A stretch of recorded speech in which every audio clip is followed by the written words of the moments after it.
Vamos continuar aqui o nosso treinamento com o Espírito Santo a respeito da cura. O nosso principal objetivo aqui em Deus é tirar essas dúvidas, que impedem com que nós tenhamos uma fé efetiva, Uma fé que produz boas obras, uma fé que traz à existência aquilo que já existe no âmbito da cura. E nós temos aqui falado, especialmente ontem, que a mesma cruz, que resolveu a questão do pecado, nos reconciliou com Deus, nos justificou e nos dá hoje a condição de andar em vitória em relação ao pecado, e que foi o sacrifício perfeito que foi aceito por Deus, é o mesmo sacrifício que é o cumprimento das profecias no Antigo Testamento, e nós temos em especial Isaías 53, que diz que pelo corpo dele, pelas pisaduras, pelo sofrimento que ele passou, nós fomos sarados, e que ele levou sobre si todas as nossas enfermidades e dores. Ele levou todas as nossas enfermidades e dores. Então, a mesma cruz, se nós cremos que ao crer em Jesus Cristo, nós temos os nossos pecados perdoados, passado, presente e futuro, porque a eternidade não tem linha do tempo como nós também temos que crer que essa cruz foi suficiente para também nos redimir de todas as mazelas do nosso corpo. E nós precisamos crer. Tudo que nós vivemos em Deus é pela fé. É tão forte o texto de Marcos, fala algo tão interessante ali, onde eles começam a falar ali sobre se aquilo que Jesus operava era pelo Espírito de Deus ou pelo Espírito do diabo, porque eles acharam uma blasfêmia Jesus falar que os pecados daquele homem estavam perdoados. Mas ele fala algo aqui tão importante, Ora, para que saibais que o Filho do Homem tem sobre a terra autoridade para perdoar pecados, disse ao paralítico: eu te mando, levanta-te, toma o teu leito e vai para a tua casa. Então ele se levantou e no mesmo instante, tomando o leito, retirou-se à vista de todos, a ponto de que se admiraram todos e deram glórias a Deus, dizendo: jamais vimos coisa assim. Mas no versículo anterior ele fala assim algo muito importante. Qual é mais fácil de dizer ao paralítico: estão perdoados os teus pecados, ou disser levanta-te e toma o teu leito e anda? O que é mais fácil? O que é mais fácil para Jesus? É dizer: perdoados estão os teus pecados, ou levanta e anda? Olha que coisa linda. Então, se você creu nesse Jesus que disse para você: perdoados estão os teus pecados, e hoje você tem paz com Deus e segurança da vida eterna, a mesma coisa ele diz para você hoje. O que é? Se para mim foi possível, pelo meu sacrifício, você receber o perdão dos teus pecados, por que você duvida dessa outra parte agora, que é possível você desfrutar agora de plenitude de saúde, se foi a mesma cruz que resolveu o pecado, é a mesma cruz que resolve as doenças. Agora, o grande problema nosso é que nós pegamos as experiências negativas de pessoas que não foram curadas, e nós queremos então questionar a palavra de Deus e começamos a procurar uma teologia para justificar por que algumas pessoas não são curadas. Vamos prestar bem atenção.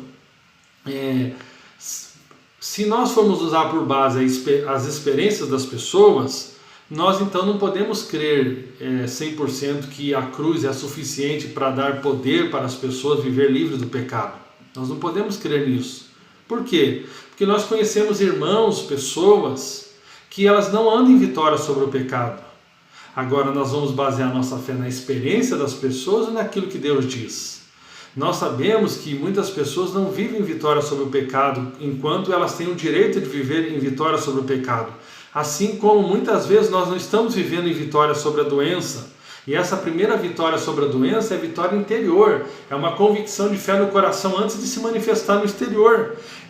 E qual que é essa convicção de fé no interior? É a palavra de Deus preservada no teu coração, no teu interior, sem dúvida, né? Essa palavra não sendo sufocada por dúvidas. Mas aquele fulano orou e não aconteceu, aquilo não está acontecendo. Não, primeiro é uma convicção no teu coração, onde você guarda a palavra de Deus sem deixar que ela seja sufocada pelas dúvidas, pelas preocupações, pelo medo. Guarde a palavra de Deus no teu coração.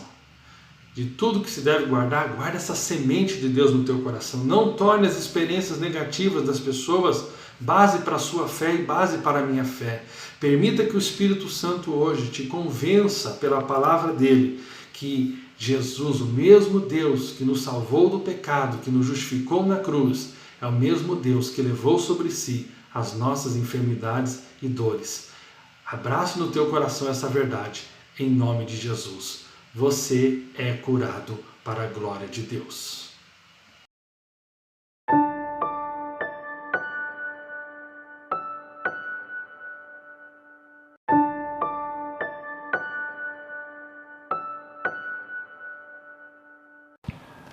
Graça e a paz, meus irmãos. Estamos aqui para falar das boas novas do Evangelho, amém? Eu e você somos alunos do Espírito Santo nesses dias para avançarmos no entendimento sobre a cura, amém? Somos alunos do Espírito Santo. E eu tenho compartilhado aqui, né? Começamos ontem, mas a ideia é compartilhar algumas experiências, algumas leituras da palavra, algumas experiências que eu tenho tido com Deus nessa área. E a primeira coisa que Deus tem me ensinado, que eu quero compartilhar com você, é que nós não temos como desfrutar da cura se nós não tivermos a total compreensão, a total clareza de que a vontade de Deus é que todos os filhos dele desfrutem de cura para o seu corpo. Essa é a vontade de Deus. Infelizmente, por algumas teologias, né, estranhas, elas acabam trazendo dúvida no nosso coração. E você precisa resolver essa dúvida no seu coração, né, acerca da cura. Nós não podemos pegar as experiências negativas de algumas pessoas e trazermos para as nossas vidas. Porque se eu quisesse colocar em dúvida que o desejo de Deus é que todo filho dele ande em vitória sobre o pecado, porque eu conheço alguns irmãos que não andam em vitória sobre o pecado, então todo mundo teria liberdade agora de pecar. Mas não é assim. Nós sabemos que algumas coisas, né, por alguns motivos, e são N motivos, podem levar um filho de Deus, mesmo salvo do inferno, a não viver a salvação do pecado, no sentido da prática do pecado. Ainda continuar, né, como diz Gálatas capítulo 4, verso 1, o herdeiro enquanto é menor e nada difere do escravo, apesar de ser senhor de tudo. Agora eu quero te trazer aqui para fortalecer a tua fé um entendimento muito forte, né? Que Deus, quando a Bíblia fala de salvação, no entendimento de Deus, né, e do idioma grego, a palavra salvação não se limita apenas à salvação do inferno, mas sim limita à salvação de uma forma ampla. E nessa amplitude da salvação, que nos traz a plena libertação em Cristo Jesus, inclusive das nossas enfermidades, nós podemos encontrar na Bíblia que a palavra que fala lá em Romanos capítulo 10, verso 9, que fala que será salvo, né? Com o coração se crê para a justiça e com a boca se confessa para a salvação. Todos esses versículos, a partir do versículo 8, 9 e 10, que fala será salvo, sobre salvação, ele é a palavra no original grego, né? Sozo. Mas interessante que quando fala ali que Jesus, em Marcos 6,56, e todos os enfermos que lhe tocavam saravam. Essa palavra saravam é a mesma palavra sozo, é a mesma palavra. E nós podemos encontrar essa palavra, a mesma palavra, sendo traduzida para o português de várias formas, mas sendo a mesma palavra no original grego, no original da Bíblia, né, no grego. Então vamos ver aqui uns exemplos, né? Quando a palavra do Senhor nos fala ali, por exemplo, em Marcos 5:23, sari. O texto fala sobre sari, sozo. ali em Marcos 16, quando fala ali de salvação, é sozo. Em Efésios 2:8 é também a palavra sozo, né? Que é onde fala que você é salvo pela graça, mediante a fé, isso não vem de vós, é um dom de Deus. Aí nós temos outros textos, em Lucas 18:42, Tiago 15:15, Marcos 5:28, Lucas 17:19, em Atos 4:9, que fala ali quando fala de curado. No texto está usando a palavra curado, é sozo. Em Atos 4:12, em Marcos 6:56, saravam, que eu já falei lá no começo, ou seja, a mesma palavra sozo, ela é traduzida como, aqui nós podemos encontrar algumas formas que ela é traduzida como saravam, salvo, salvou, salvará, salvou, salvou, curado, curado, saravam. Ou seja, para Deus, meus irmãos, quando a palavra dele fala de salvação, inclui mais do que se livrar do inferno, mas diz respeito a nos salvar de tudo aquilo que nos oprimia, de tudo aquilo que não é vontade de Deus. A salvação de Deus inclui muito mais do que deixar de ir para o inferno, mas inclui também a tua cura. Receba hoje a salvação. Se eu falar hoje para você, receba hoje a sua cura, eu vou falar para você hoje, receba a sua salvação. Eu estou falando a mesma coisa. Porque quando eu falo receba a sua salvação, eu estou falando seja livre de tudo aquilo que você precisa ser livre.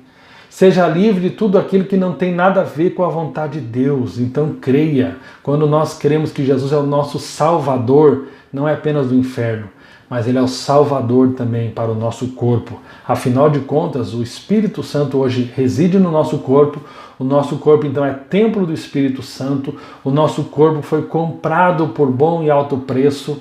Então, creia que a cura também é para o seu corpo. E eu declaro, hoje, a salvação chegou na sua casa, em nome de Jesus.